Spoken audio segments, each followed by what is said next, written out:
السلام عليكم، مرحبا بكم في قناة ديال الشاف مشكور. اليوم عندنا معكم فيديو جديد ان شاء الله اللي غادي نحضروا فيه المملحات بطريقة سهلة وبمكونات بسيطة. غادي تتابعوا معنا طريقة التحضير.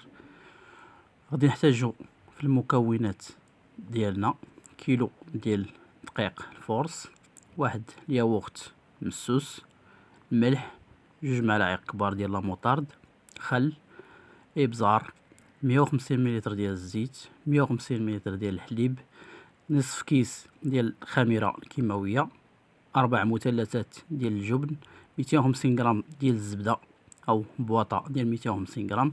وعندي هنا ثوم مفروم مجفف. من بعد ما غربلنا الدقيق ديالنا غادي نديرو الملح. هنا كنتحدثوا على المملحات. غادي نديرو الفلفل الاسود ولا الابزار، وغادي نديرو زيت الزيتون 150 مليلتر، اولا الناس اللي كيعبروا بالكاس ديال العنبه، كاس ما عامرش بزاف ديال العنبه، شويه ديال الثوم المجفف المفروم ماشي المطحون، مفروم،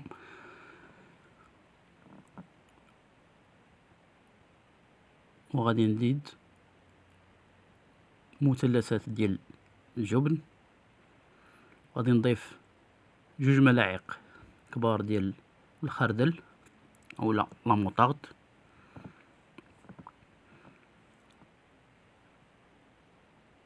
وغادي نضيف نصف كيس ديال الخميره كيماويه، واحد رشه ديال الخل، ياغورت ديال 180 غرام، السوس، غادي نضيفو الزبده بواطه. من الاحسن تكون حراره الغرفه باش تجينا سهله في العجين. غادي نخلطو عناصر كاملين حتى نجمعو العجين، ما ندلكوها ما والو، غير نجمعوها. انا هنا غادي نعجنها بالحليب. الحليب عندي كاس ديال العنبه ولا 150 مليلتر. غادي نجمعو العجين ديالنا نشكلو على كرة. انا هنا غادي نقسمها على 4 باش نخرج منها 4 ديال الاشكال مختلفين و4 النكهات مختلفة. هكا خرجنا من 4 الكويرات. ناخدو الكرة الاولى كما كتشوفوا معايا، ما غنخليوها ترتاح ما تخمر ما والو، مباشرة كنسرحوها شويه ديال الطحين فوق سطح العمل باش ما تلصقش لينا، وكنسرحو العجينه الاولى ديالي كيف ما كتشوفوا معايا. كنخدمها على شكل العجين المورق باش يجيونا هشاش ومورقين كما كتشوفوا. العجينه الاولى ديالي غادي نستعملها نديرها ديال فرomاج احمر، الجبن مفروم كيف ما كتشوفوا معايا، وغادي نشكلها على شكل دي باطوني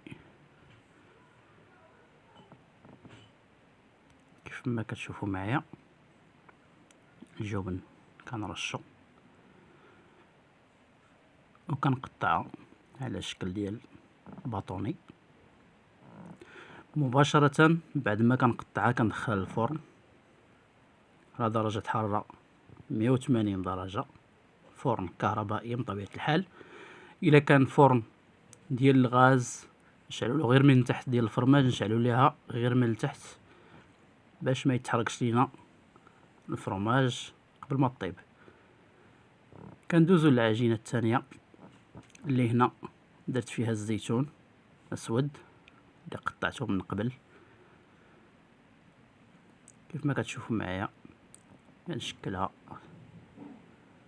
هادي درت فيها جوج ديال الاشكال، درت مثلث ومربع. نتوما تقدروا ديروا كيف ما بغيتوا. يعني العجين اللي خدمتها كندخلها للفران مباشره. عندي هنا العجينه الثالثه اللي درت فيها مطيشه ديال الحك او طوماط كونسونطري وشويه ديال السودانيه باش تجيني حاره. كيجيو حارين زوينين كيف ما كتشوفوا معايا. العجين من بعد ما كدير فيها طوماط كونسونطري كتجي شويه مرخوفه، داكشي علاش كنستعمل الدقيق باش تجمع. يمكن لكم ما بغيتوش ديروا الطوماط كونسونطري باش ما تجيكمش مرخوفه، استعملوا غير التحميره. كيف ما شفتوا معايا العجينه ديال الطوماط كونسونطري ضربتها دائريه، وخديت العجينه الرابعه اللي درت فيها الزعتر كيف ما كتشوفوا معايا. دخلت معاها الزعتر مزيان، حتى هي غادي نسرحها بنفس الطريقه. ديما العجين ديالي كنسرحو بالطريقه ديال لاباط في كيف ما كتشوفوا معايا، اولا العجين المورق حتى هي نفس الطريقه. ديما بابي كويسون وكنقطع وكندخل مباشره الفران. كيف ما قلت لكم من قبل، انا الفران 180 درجه، فران ديال الضو. نتوما الفران ديال الغاز غادي تشعلوه ديال الفرماج من الاحسن تشعلوه غير من التحت، تشعلوش ليه من الفوق باش ما يتحركش الفرماج قبل ما طيب. والاخرين نشعلوه الفوق والتحت ونقصوا عليه بشويه نار مهيله، نخليهم يطيبوا على خاطرهم. كيف ما كتشوفوا معنا الطياب ديالهم كيجيو مقرمشين وزوينين صراحه، كيجيو زوينين، كيجيو هائلين مقرمشين مملحات. كما كتشوفوا معايا هذه ديال النهار جات شكل دائري كيجي زوين حتى هو. يمكن لكم تستعملوا جميع على حسب المذاق اللي بغيتو، على حسب الطريقه الشكل كيف ما بغيتو. كنتمناو هذا الفيديو ينال الاعجاب ديالكم، ما تبخلوش علينا بلي لايك، واللي مازال ما تابونا يتابونا في لاشين. نتلاقاو في فيديو جاي ان شاء الله. والسلام عليكم ورحمه الله تعالى وبركاته.